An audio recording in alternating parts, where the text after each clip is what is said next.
Amazon has introduced a feature allowing Alexa users to generate personalized songs through voice command. Using AI technology from the company Sono, this collaboration has sparked backlash from the music industry, with accusations of Sono AI models have used copyrighted materials without authorization to create new music. The Artist Rights Alliance has petitioned Amazon to terminate said partnership, arguing that it is undermining the creative ecosystem by allowing AI-generated music to compete with the original works without compensating creators. And Amazon spokesman stated that their services, including Sonos, respects the rights of artists and right holders and stuff in this area. Actually, I'll start with this one. This is always challenging, for me because I understand both sides. But I will say the music industry is never innovative.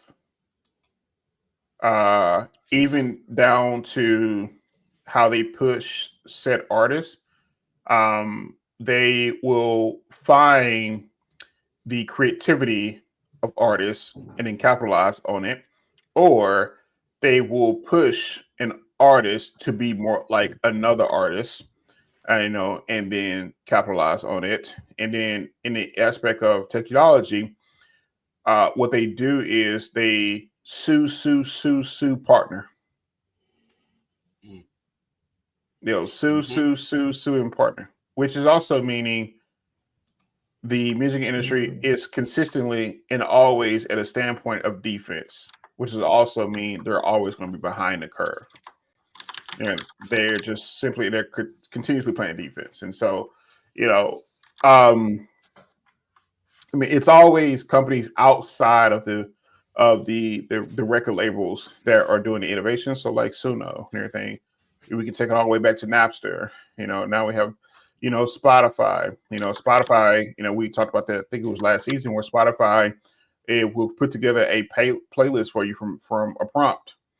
And so hey, about to have a few people over. We're about to play spades and everything. Give us some music and everything to jam out so too.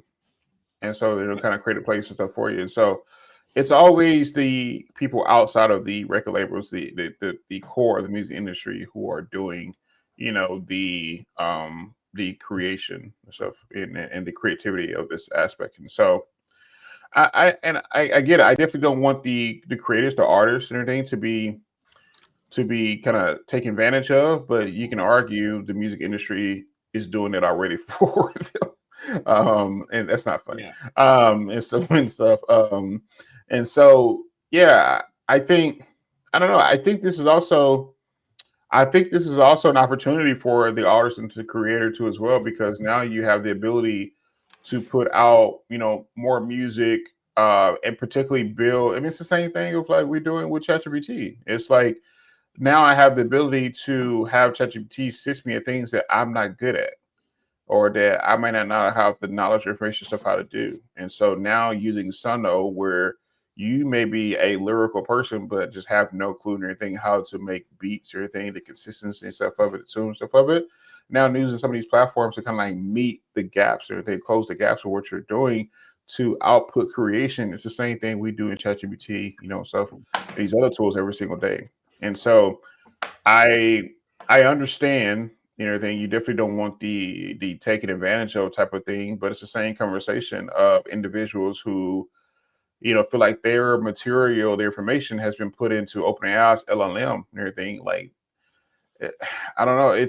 I get it, but it's like, man, you got to play offense and stuff here to win into this world and stuff that we got to live in. And so, if you can figure out a way how to do both and everything, play your defense and everything, making sure you're compensated, playing those factors as well, getting your lower stuff involved, but also too on this side playing offense and everything. And so partnering, with something like Sono to create, music faster, quicker, more better, efficient, whatever it may be, everything, and putting out more content. I think it can be a win-win instead of just a defense. Yeah, absolutely, agreed. I feel like this is your Adrian. I'm gonna let you go. Yeah, I'm in the music biz. So y'all didn't know I'm head of engineering at DistroNation. We do distribution across digital distribution across all streaming services for independent musicians and music and record labels as well. So this topic is a little sensitive to me. However, I'm the more that I think about it, I'm coming out on the other side of it, where I really do. But I'm a fan of this. Like, I think that it's not a bad idea to have this Alexa integration. And I also want to think just before I forget, I had a conversation with Michael Stover, Big Stove, about this when we Shout out to met Mike. in Atlanta. Shout out to Mike. And he was talking to me about how he was using AI in the music creation process. And he played music for me that sounded nothing short of refined, polished, catchy, good. You know, it was good stuff, and all and different genres as well. Now, this is kind of cool for me as a consumer. As a consumer, let me just take the professional hat off for a second.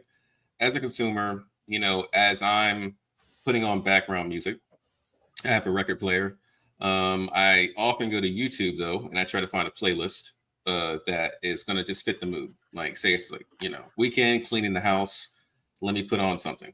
If you use either Spotify or you use YouTube for playlists and things like that, it can get repetitive after a while. It can, and as well, there is content that maybe wouldn't be suitable for my son if my sons are over, if I get my nephew over. Uh, it's not going to be right for them. It'll be good for me, but not for them as well. The ability for me to put on, because I like to use music for productivity, for just to fill the space in order to get something done in the real world. So if I can go in and refine the type of music that I would like to hear, I would use that all the time. And this approach actually reminds me of, or this whole the whole situation with Alexa AI song generator or whatnot. It reminds me of this musician named Brian Eno, who made an album called Music for Airports, which was the first album that was ambient music, I think. And when it came out, there's a documentary about it online on YouTube, I think. But he just talked about this idea of music that wasn't music. And if you go and listen to this album, it sounds AI generated. Like you could perceive this as being AI generated, but it was decades ago. So in short, I find it interesting. The music industry is going to be in an uphill battle just because that's just the nature of the beast, just like you said, Marlon. However, I will say what they can do is invest in artist development again. Start to do that again. If you who is they? The music industry. Because right now, I feel like the business model is capitalizing on viral trends. If a song is popping online or on social media, then we're going to get you a record deal to take advantage of the audience that you're bringing to the table. But at the same time, you know it, I know it. This music is disposable. It's disposable a lot of the time. It was good for that trend on that viral video, and it became catchy for that. And less is put into developing the creativity and the uniqueness of a new artist, a new musician, and finding a place for them to be productive.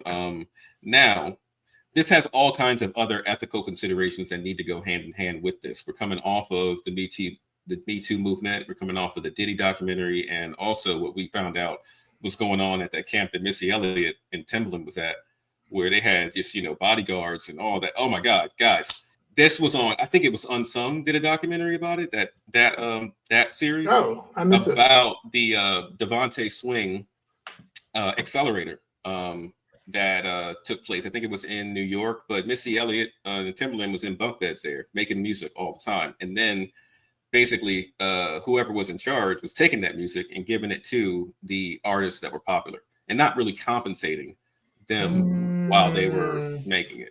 So this is a dirty business. It's a dirty business, but if someone decided to come along and do it the right way, I think that is the way that they could be successful.